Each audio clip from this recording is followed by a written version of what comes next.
오늘 우리의 예배가 온 마음을 다해 주님을 찬양하는 시간이 되어질 수 있기를 주님의 이름으로 축원합니다. 오늘 아침 새벽 예배를 마치고 또 말씀을 준비하다가 보니까는 안개가 자욱히 꼈더라고요. 그래서 오늘 날씨 좋을 것 같은데 라고 생각했는데 오늘도 날씨가 포근합니다. 2월달 날씨라고 하기엔 좀 많이 좀 포근해진 것 같은, 그래서 오늘 주일 예배가 또 더 우리에게는 또 따뜻한 봄날 같은 그런 시간들로 채워져 가는 것 같아 또 한편 마음이 굉장히 좋습니다. 우리 옆 사람과 우리 인사하고 우리 서로에게 축복합시다. 사랑하고 축복합니다. 오늘도 잘 오셨습니다. 시작. 아멘, 아멘, 아멘. 1월 우리가 처음 2024년을 출발하면서 여러분의 왼편에 피아노 위에 게시된 플랜카드 여러분 기억하시죠? 우리 같이 한번 읽어볼까요? 시작. 찬양대는 안 보일 수 있습니다. 2024년 우리 비전 PO입니다. 반석 위에 세워진 믿음의 사명 공동체. 다시 시작. 반석 위에 세워진 믿음의 사명 공동체. 아멘. 그런 믿음의 고백을 가지고 2024년을 출발했고 또 우리는 지난 한 달을 살아왔어요. 열심히 또 최선을 다해 하나님이 주신 시간들을 채워왔다라고 저는 믿습니다. 그리고 우리는 우리에게 주어진 기도의 제목과도 같은 2024년 우리 교회가 품고 기도해야 될 그 반석 위에 세워진 믿음의 사명 공동체로서 우리 교회는 어떻게 세워져 가야 될까? 또 저는 목회하면서 교회를 섬기면서 고민하게 되고, 그러면서 저 빨간색 믿음이라는 단어를 다시 주목하게 됐어요. 1월 달에도 경건의 믿음이란 무엇인가 라는 설교의 말씀을 나누기도 했었지만, 제게 올해 유독 끊임없이 제게 던져지는 질문, 그리고 또 제가 지금 마가복음으로 큐티를 하고 있는데, 마가복음을 큐티하면서 하나님이 내게 주신 은혜는 뭐지?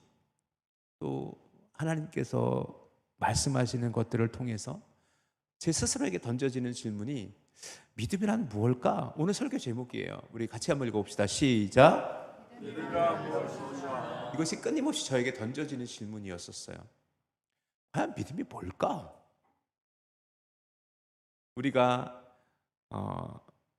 말씀을 근거로 해서 정의 내릴 수도 있어요. 또는 누군가의 정의를 본떠 따라할 수도 있어요. 그런데 제게 끊임없이 던져지는 질문들은 뭐냐면, 정말 믿음으로 산다라는 것은 뭐고 믿음은 뭐지? 라는 그런 의문들. 이미 머리로서는 다 알아요. 설명하라면 할 수도 있겠어요. 그런데 정작 그것이 믿음인가? 라는 갈등이 제게 전혀 없는 건 아니에요. 그래서 오늘 저는 그 답을 찾을 수 있는지 모르겠지만 오늘 여러분과 함께 믿음의 이야기들을 함께 나누었으면 좋겠어요. 먼저 여러분에게 좀 묻지요. 믿음이 뭐예요? 여러분에게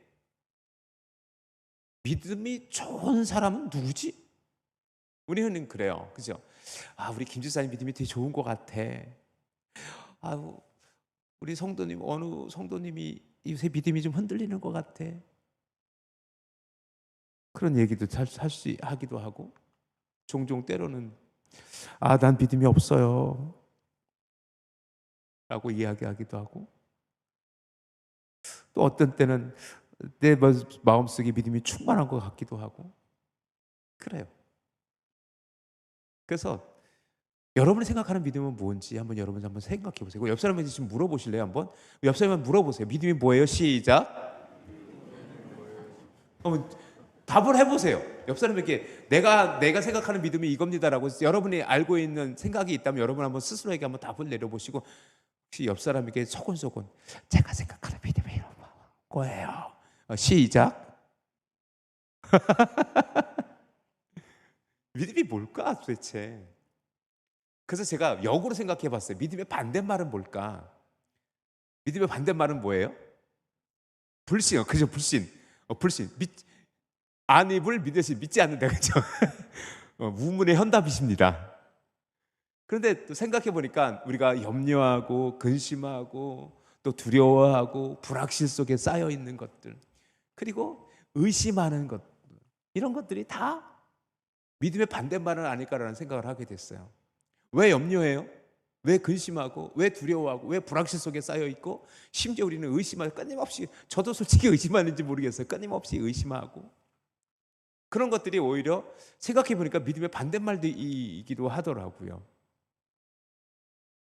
그래서 저는 의심이라는 단어에 좀 주목해 봤어요. 의심. 내가 의심하는 게 믿음이 없는 건가? 의심하면 여러분 딱 떠오르는 인물이 한 명 딱 떠오르죠. 누구예요? 도마. 칼 써는 도마가 아니고 이름 도마, 디두모라는 도마. 그 디두모라는 뜻이 쌍둥이라는 뜻이에요. 그래서 도마는 아마 쌍둥이일 거라는 그런 이야기가 있죠. 어쨌든 도마 하면 딱 떠오르는 게 뭐예요? 의심 많은 도마 이러잖아요. 그죠? 믿음 있어요, 없어요? 믿음 없어요? 도마가? 진짜 믿음이 없을까? 우리의 끊임없이 이런 의심들이 믿음 없으면 반증일까? 도마를 얘기를 조금만 더 해볼게요. 그리고 도마라는 인물은 뭐냐면 예수님 12제자 중에 한 명이었어요. 그죠? 그리고 하필 부활의 주님께서 그 제자들에게 찾아왔을 때 그때 누구만 없었다? 도마만 없었어요. 도마만 없었어요. 그러고 나서 제자들에게 왔는데 제자들이 난리가 나는 거야. 와, 우리 주님이 부활하셨어. 우리가 주님을 만났어. 그러니까 도마는 뭐예요? 도저히 그게 믿어지지 않았던 거죠. 어떻게 죽은 주님이 살아나시냐? 이랬을 거란 말이죠. 그러면 도마가 이렇게 얘기해요. 내가 그 옆구리에, 그러니까 뭐 예수님께서 십자가 달리실 때 로마 병사들이 옆구리에 창으로 찌르셔서 거기서 물과 피가 다 쏟아졌잖아요. 그 옆구리 창자국을 내가 손가락으로 넣어보지 않으면 나는 믿지 못하겠어. 이런 거예요. 이때 도마는 믿음 없는 도마예요. 의심 많은 도마예요. 그런데 그 도마의 의심을 어떻게 이해해야 될까? 정말 믿음 없는 의심일까? 여기에 A.B. 브루스라는 학자가 이렇게 얘기를 해요. 우리 천천히 한번 같이 읽어봅시다. 시작.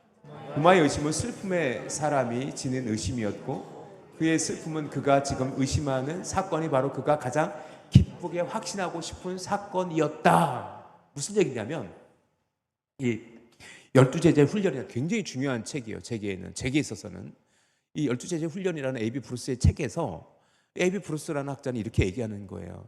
도마의 의심은 믿음 없는 의심이 아니라 너무나도 묻고 싶은, 그래서 너무나도 확신에 차고 싶었지만 그에게는 아직까지 확신이 없는 거예요. 그래서 가장 기쁘게 확신하고 싶은 사건이었다라고 이야기하는 거예요. 그때 예수님께서 뭐예요? 요한복음 20장 27절에 보면 이렇게 기록되어져 있어요. 도마에게 이르시되 내 손가락을 이리 내밀어 내 손을 보고 내 손을 내밀어 내 옆구리에 넣어보라. 그리하여 빨간색 시작. 다시 빨간색만 시작. 그래요. 믿음 없는 자가 되지 말고 믿음 있는 자가 되라. 예수님께서 그 자비롭고 은혜로우신 주님께서 옆구리를 내어 미시는 거예요. 야, 손가락 넣어봐, 그러면 네가. 그리고 믿는 자가 되라 라고 말씀하셨어요. 그리고 바로 이어지는 그 바로 다음 28절이 뭐라고 기록되어져 있냐면 도마가 대답하여 이르되 빨간색 시작. 다시 한번 시작. 위대한 고백, 베드로의 고백과 쌍벽을 이루는 나의 주, 나의 하나님이란 고백을 도마가 하게 되는 거예요. 결국 이 도마의 의심이라는 것은 결국 무엇을 향한? 확신을 향한 의심이었었어요. 때로 그래, 우리도 그 확신을 향한 믿음의 고백을 향한 우리에게 의심이 있다면 그것을 주님의 은혜로 말씀으로 여러분이 고백할 수 있기를 주님의 이름으로 축원합니다. 이것은 그렇다면 결론적으로 이 믿음은, 도마의 의심은 믿음 없음의 의심이 아니라 확신을 위한 과정일 수 있어요. 우리의 믿음이 그래요. 때로 우리가 순간 한때는 와 진짜 믿어지기도 하고 때때로는 믿어지지 않고, 솔직히 그 과정이 반복되어지는 것이 우리 믿음일 수 있어요. 하지만 그것을 여러분 스스로가 그 믿음 없음의 과정 속에서 믿음 있음의 자리로 나아갈 수 있는 은혜가, 그런 믿음의 고백이 우리 가운데 있도록 우리가 또다시 주님을 향해 기도할 수 있어야 돼요. 그것을 통해서 우리가 확신에 찬 믿음의 자리로 나아갈 수 있기를 주님의 이름으로 축원합니다. 도마 나중에 어떻게 됐는지 여러분 아시죠? 도마가 어디서 순교해요? 인도 첸나이. 그래서 인도 첸나이 가면 성 토마스 교회가 있어요. 도마예요. 토마스가 도마예요. 성 토마스 교회, 성 도마 교회가 있어요. 그런데 재미난 건 뭐냐면 거기에 아직도 도마의 손가락이 유물로 남아 있어요. 이게 진짜 도마 손가락인지 모르겠는데 성경에서 도마가 예수님 옆구리에 손가락 넣어봤어요? 안 넣어봤어요? 몰라요. 성경을 아무리 봐도 도마가 손가락을 넣어봤는지 안 넣어봤는지 몰라요. 넣어봤다는 얘기가 없어요. 안 넣어봤다는 얘기도 없고, 그냥 그 부활의 주님을 보고 나의 주 나라의 하나님이 이렇게 고백했단 말이에요. 그런데 그 인도 첸나이에 가면 어느 성당 어느 지역이더라? 잠깐만요. 제가 마이라뿌라라는 곳에 가면 그 십자가가 있고 그 안에 도마의 손가락 뼈가 남아있대요. 그 뼈가 남아있대요. 근데 그 뼈가 왜 썩지 않았냐면 예수님의 부활의 몸은 뭐예요? 영광의 몸이잖아요. 근데 거기 손가락이 들어가서 손가락만 안 썩은 거래요. 사실인지 진리인지 모르겠어요. 그러니까 전설처럼 내려오는 그런 이야기인데, 중요한 건 뭐냐면 믿음이라는 건 뭘까? 의심의 과정도 거칠 수 있어요. 그런데 우리에게 지금 이야기되어지는 믿음은 확신에 찬 믿음이어야 되지 않을까? 우리에게 요구되어지는 믿음이 또다시 확신되어져야 되지 않을까? 라는 그런 고백이 제게 있어요. 감리교의 창시자이기도 하고 우리 성결교단, 기독교단 성결교회의 신학적인 어떤 토대는 웨슬레안 신학에서 왔어요. 요한 웨슬레, 존 웨슬레라고 불려지는데, 이 요한 웨슬레가 1738년 5월 24일 그 모라비안 교도들이 모여 있었던 그 올더스 게이트라는 거리에서, 그 거리에 있는 모라비안 교도의 모임에 참석했다가, 집회에 참석했다가 그 로마서의 말씀을 들으면서 성령의 임재를 경험해요. 그것을 올더스 게이트의 체험이라고 해요. 굉장히 중요한, 요한 웨슬레 일생에 있어서, 요한 웨슬레 신학에 있어서 가장 중요한 사건이 바로 그 올더스 게이트의 회심이었었어요. 그때를 요한은 이렇게 기록하고 있어요. 나는 내 마음이 이상하게 뜨거워지는 것을 경험했다. 빨간색 시작. 구원이신 그리스도만을 신뢰하는 것을 경험했으며 그가 나의 죄를 용서하시고 죄와 사망의 법에서 나를 구원했다는 확신이 들었다. 그때로부터 요한 웨슬레는 완전히 바뀌어져 버려요. 그리고 엄청난 전도의 열매들과 세계는 나의 교구라고 선포하면서 성결운동을 펼쳐나가기 시작해요. 그래서 감리교가 또 메소디스트 감리교가 세워지기도 하고, 또 펜테코스타라고 해요. 오순절 계통의 많은 교회들이 이 요한 웨슬레의 어떤 믿음의 고백을 하게 되기도 해요. 결국 믿음이라는 것은 뭐냐면 지금 과거의 나의 죄된 삶을 부정하는 거예요. 그리고 주님께서 나를 구원하셨다는 믿음에서 출발되어지는 것인데, 그래서 저는 오늘 또다시 히브리서 11장 1절을 주목하기 시작했어요. 이제 오늘 우리 본문으로 좀 들어가 봅시다. 히브리서 11장 1절 같이 한번 읽어봅시다. 히브리서 11장 1절입니다. 시작. 보이지 않는 것의 증거니. 믿음 하면 딱 떠오르는 본문이 오늘 본문이에요.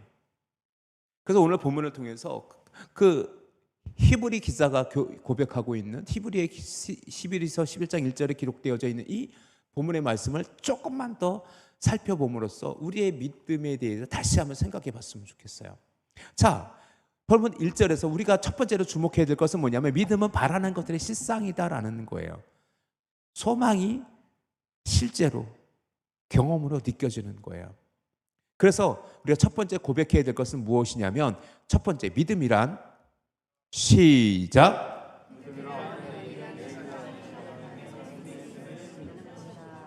믿음이라는 것은 바라는 것들의 실상이래요. 저는 그래서 이걸 이렇게 제가 표현해 봤어요. 믿음이란 결국 뭐냐면 내일이라는 시간이 하나님의 손에 있음을 믿는 것입니다. 자, 시간은요, 우리가 사용할 수 있는 시간은 지금 이곳이에요. Now and here. 과거도 미래도 내 것은 아니에요. 과거의 시간에 얽매이는 것은 믿음의 사람의 모습이 아니에요.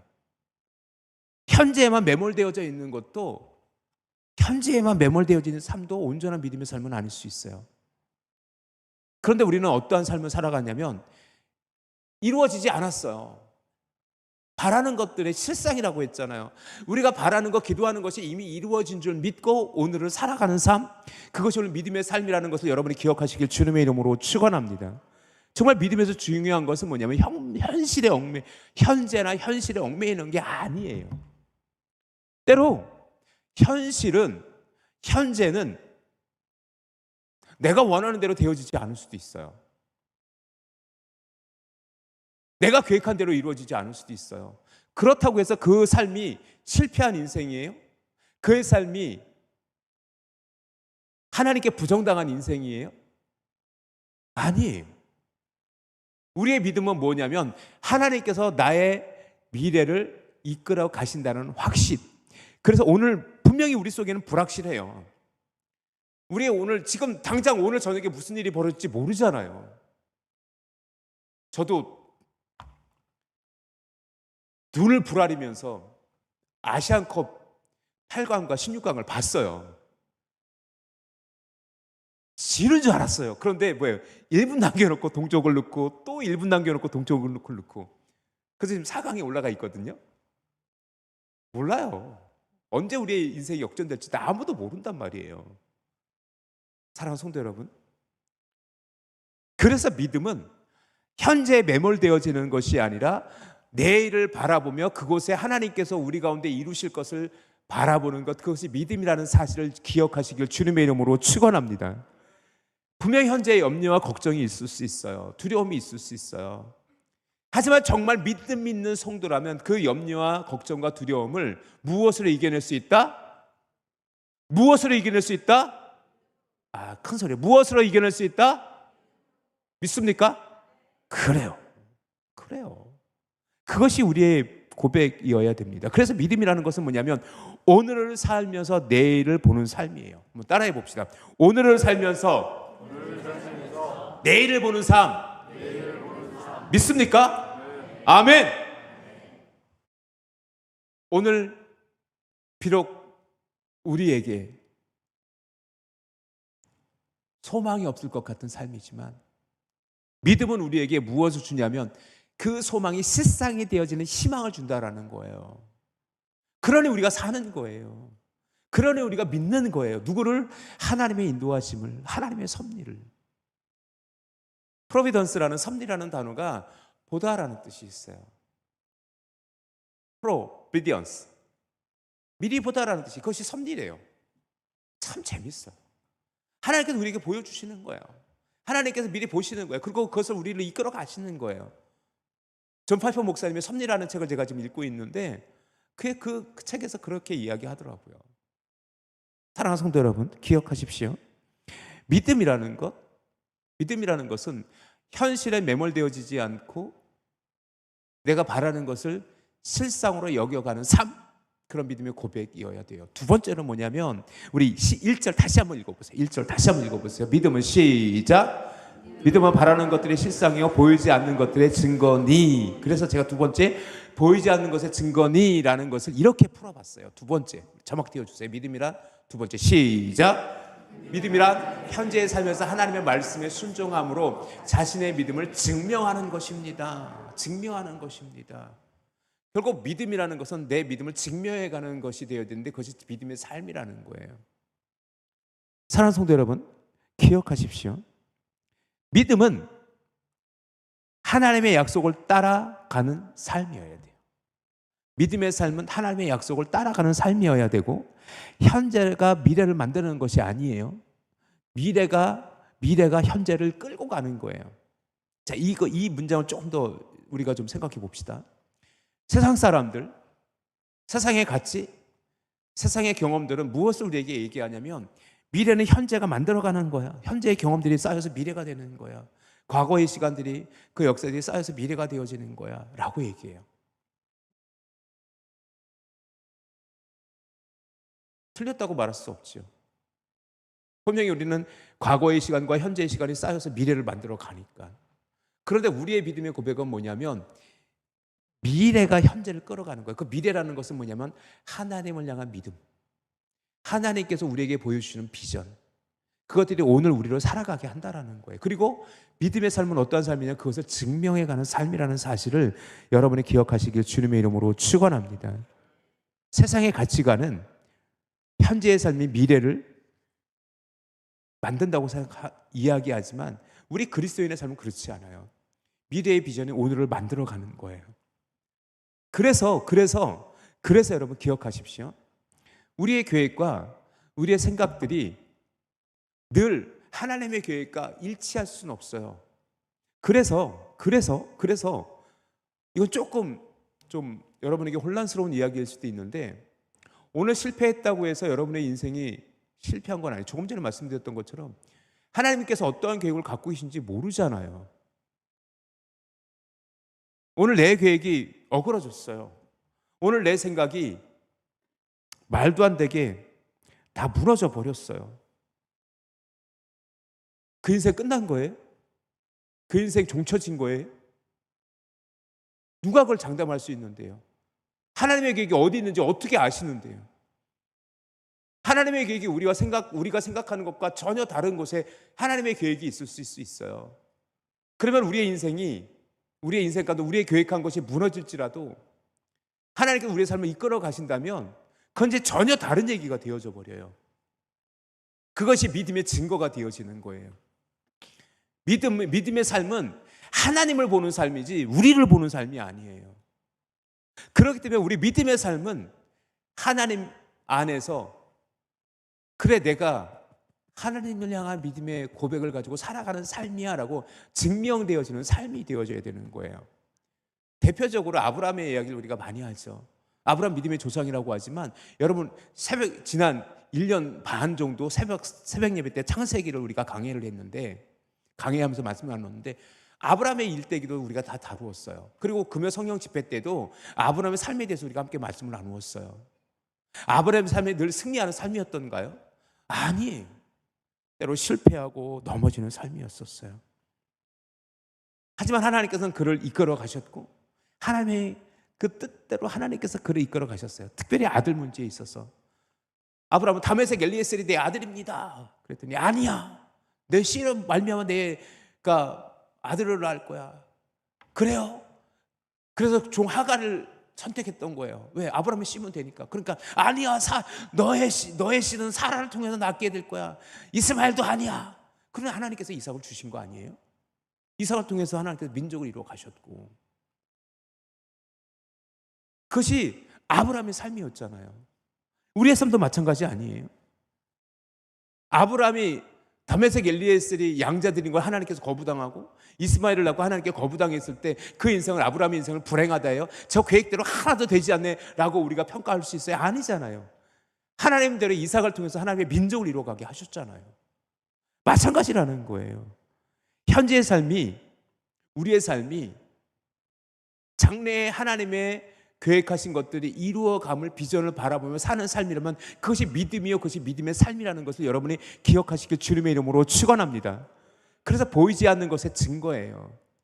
그것이 믿음이에요. 우리 눈에 지금 보이지 않아요. 하지만 하나님께서 이루어 가시는 것이 믿음의 눈을 통해서 보여질 수 있음을 여러분이 기억하시길 주님의 이름으로 축원합니다.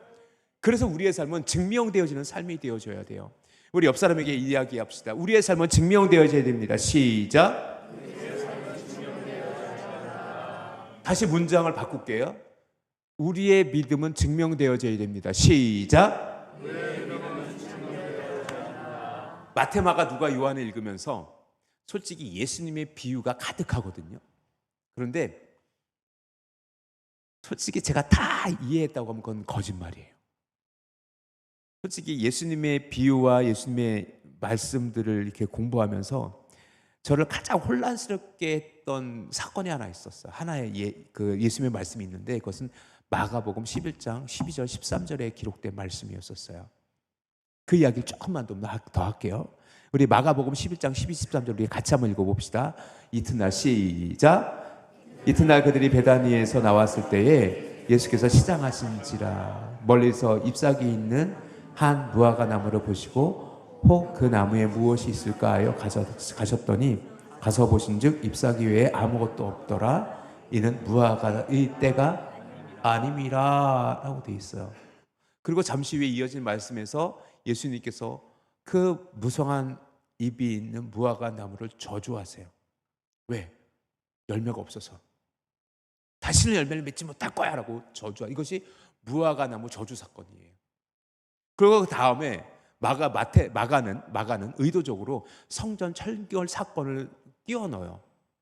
그 외식하는 하나님의 제사를 드리기 위해서 양과 염소와 비둘기를 팔며 성전세를 드리기 위해 세겔로 환전하는 그 성전의 제사장들의 모습을 책망하세요. 그리고 나서 제자들이 다시 또 베다니로, 여기 이 사건이 있던 곳이 베다니예요. 예루살렘에서 조금 밑으로 내려가면 베다니 마을이 있어요. 그 베다니 마을에서 그 사건이 벌어진 거예요. 그리고는 성전 청결 사건이 하시고 나서 다시 베다니로 지나가는데 제자들이 보니까 뭐예요? 무화과 나무가 말라서 죽어 있는 거예요. 베드로가 보고 깜짝 놀래요. 예수님, 무화과 나무가 말랐어요. 무화과 나무가 말랐어요. 그때 11장 22절 말씀이 저의 말씀에 꽉 박혔어요. 마가복음 11장 22절 말씀 한번 띄워주세요. 시작. 하나님을 믿으라. 무엇을 믿으라? 하나님을 믿으라. 이렇게 이 사건이 마무리되어져요. 근데 제가 혼란스러운 건 뭐냐면 마가복음 11장 13절에 뭐라고 기록되어져 있냐면 무화과 때가 아님이라고 아예 딱 못을 박아놨어요. 마가가. 그러면 이게 넌센스인 거예요. 아니, 무화과 때가 아닌데 무화과 나무 열매 없다고 무화과 나무를 저주했다면 이 순간 예수님이 순간 착각을 하셨나? 무화과 때인 줄 알고 착각하시고 열매 없는 걸 보고 저거 저주했는데 마가가 그걸 꼰질렀나? 이 앞뒤가 안 맞은 거예요. 무화과 때가 아닌데 무화과 열매 없는 건 당연한 거고 그러면 왜 예수님은 그 무화과 나무를 왜 저주하시는 거야? 예수님이 잘못한 거 아니야? 그런 혼란스러움에 빠져요. 그렇지 않아요, 여러분? 아니, 심을 이거예요. 우리나라의 어떤 그 정서로 이야기하면 우리 동네에 복숭아 많잖아요. 복숭아 언제 주로 출하돼요? 7월 정도 돼야죠. 그죠? 그런데 3월달, 4월달에 가서 복숭아 나무에 잎만 있어. 그러더니 복숭아 나무에 열매가 없어. 그러더니 이 복숭아는 열매가 없네. 저주를 받을지어다 해서 복숭아 나무가 말라 죽었어. 그러면 여러분 이해하시겠어요? 난센스예요, 이거는. 그러면 예수님께서 왜 그렇게 하셨을까? 그리고 마지막에 그 무화과 나무가 저주받아 마른 것을 보시고 제자들에게 그러네 너희도 하나님을 믿으라 라고 한 건 무슨 의미일까? 솔직히 이 본문 갖고도 한 2번 정도는 설교를 해야 돼요. 2번 정도, 1시간이건 2시간이건 이 이야기만 또 나누어야 되는데 잠깐 결론부터 얘기할게요. 이것은 뭐냐면 무엇을 상징하는 사건이냐면 행함이 없는 유대인의 외식을, 하이포크라시를 이야기하는 사건이었어요. 벨이라는 유대 성경에 기록된 농사법을 연구했던 학자가 벨이라는 학자가 있어요. 농사법에 관하여 관찰하고 연구했던 예수님 시대 그 유대인들의 모습들을 벨이라는 학자가 이 본문에서 무엇에 주목했냐면 그 당시 유대 지역에서 경작했던 무화과 나무의 특징을 특징을 연구했어요. 그 특징은 뭐냐면 무화과 나무 잎이 있으면 반드시 열매가 있어야 돼요. 반대로 얘기하면 무화과 열매가 있다라는 것은 잎이 있다라는 것이고, 잎이 있으면 열매가 있어야 돼요. 베일은 이렇게 얘기해요. 이스라엘에서는 무화과 나무에 잎사가 있으면 반드시 열매가 있다는 것, 이것에 주목해야 된다. 그리고 가을에 충실한 열매가 열리는 게 정상이지만 3, 4개월 전에 조기 맺는 열매도 있다는 것을 우리는 주목해야 된다. 그것이 그 당시 예수님 시대에 무화과 나무, 유대인들이 길렀던 무화과 나무의 특징이다라고 얘기해요. 결국 무슨 얘기를 하고 싶은 거냐면, 우리 자꾸 무화과 열매에 집중하는데 예수님께서 집중했던 건 무화과 잎사귀였었던 거예요. 베일의 주장처럼 무화과에 잎사귀가 있다라는 것은 무엇을 증명해야 되냐면 나 열매 있어요라는 뜻이 되어져야 되는 거예요. 그런데 무화과 나무의 잎은 무성했어요. 그런데 열매가 없다라는 것은 뭐예요? 그 당시 믿음은 있다고 하나 외식했던 그 당시 유대인들, 바리새인, 사두개인, 제사장, 서기관들에 대한 예수님의 책망으로 오늘 본문이 이해되어지기도 해요. 그러면서 제자들이 무화과 나무가 다 말랐어요. 깜짝 놀란 제자들에게 베드로를 향해서 예수님께서 그렇게 얘기하시는 거예요. 하나님을 믿으라고. 그러면 그 안엔 하나님을 믿으라는 말은 무엇이 의미돼요? 너희는 저렇게 잎만 무성한 무화과 나무처럼 되지 말아라. 너희가 하나님을 믿는다면 그 안에 뭐가 있어야 된다? 열매가 있어야 돼 라고 말씀하시는 것은 아닐까요? 그것이 증명이에요. 믿음이라는 것은 단지 믿음의 관념으로만 끝나는 것이 아니라 우리의 삶에서 증명되어지는 믿음이야만 그것이 온전한 믿음이라는 것을 여러분이 기억하시기를 주님의 이름으로 축원합니다. 그래서 저는 오늘 말씀을 통해서 두 가지의 결론을 도달하게 됐어요. 이제 이것을 통해서 오늘 설교의 결론을 맺고자 합니다.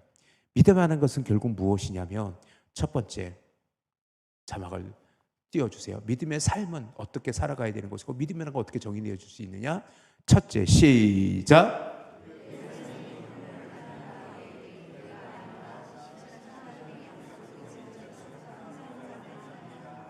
자, 그대로 두세요. 우리의 삶이 오늘 아니라 내일, 내가 아니라 신실하신 하나님의 약속을 의지하며 살아가는 삶, 그것을 우리는 믿음이라고 하고 그 삶을 믿음의 삶이라고 하는 거예요. 믿습니까?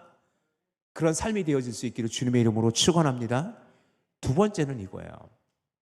우리 같이 한번 두 번째도 읽어봅시다. 시작.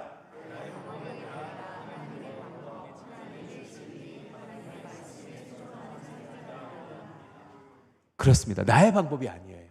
나의 방법이 아니라 하나님의 방법, 하나님의 진리, 하나님의 말씀에 순종하는 삶이어야 되고, 그 삶이 우리의 믿음이 무엇되어지는 삶?